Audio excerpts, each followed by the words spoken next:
बुराई का त्याग। एक शराबी सन्यासी के पास गया और विनम्र स्वर में बोला, बाबा, मैं इस शराब की आदत से बहुत ही दुखी हो गया हूँ। इसकी वजह से मेरा घर बर्बाद हो रहा है, मेरे बच्चे भूख से मर रहे हैं, किंतु मैं शराब के बगैर नहीं रह पाता।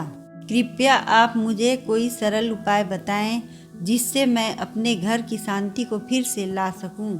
सन्यासी ने कहा, जब इस आदत से तुमको इतना नुकसान हो रहा है तो तुम इसे छोड़ क्यों नहीं देते। शराबी बोला, मैं शराब छोड़ना तो चाहता हूँ, पर यह मेरे खून में इस कदर समा गया है कि मुझे छोड़ने का नाम ही नहीं ले रहा है। सन्यासी ने मुस्कुराते हुए कहा, कल तुम फिर आना, मैं तुम्हें बता दूंगा कि शराब कैसे छोड़ना है। दूसरे दिन सही समय पर वह शराबी सन्यासी के पास गया। उसे देख सन्यासी झट से खड़े हुए और एक खंभे को कसकर पकड़ लिया।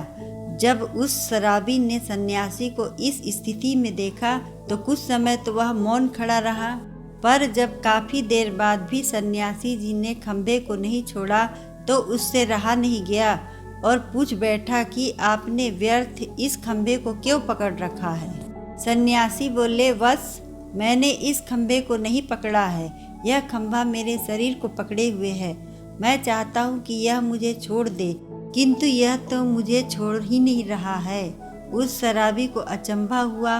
वह बोला, गुरुदेव, मैं शराब जरूर पीता हूँ, मगर मैं मूर्ख नहीं हूँ। आपने ही जानबूझकर इस खंभे को कस कर पकड़ रखा है। यह तो निर्जीव है, यह आपको क्या पकड़ेगी। यदि आप संकल्प कर ले तो इसी समय इसको छोड़ सकते हैं।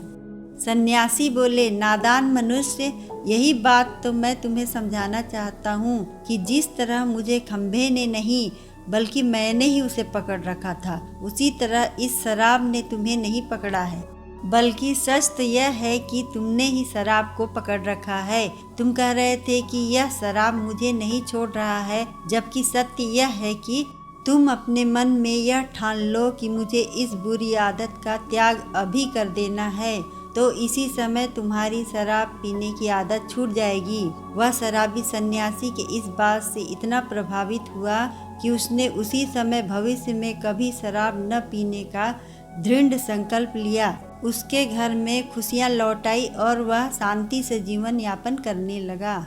इस कहानी से हमें यह सीख मिलती है कि जीवन में कोई भी बुरी आदत ऐसी नहीं है जिसे एक बार ग्रहण किए जाने के बाद छोड़ा न जा सके।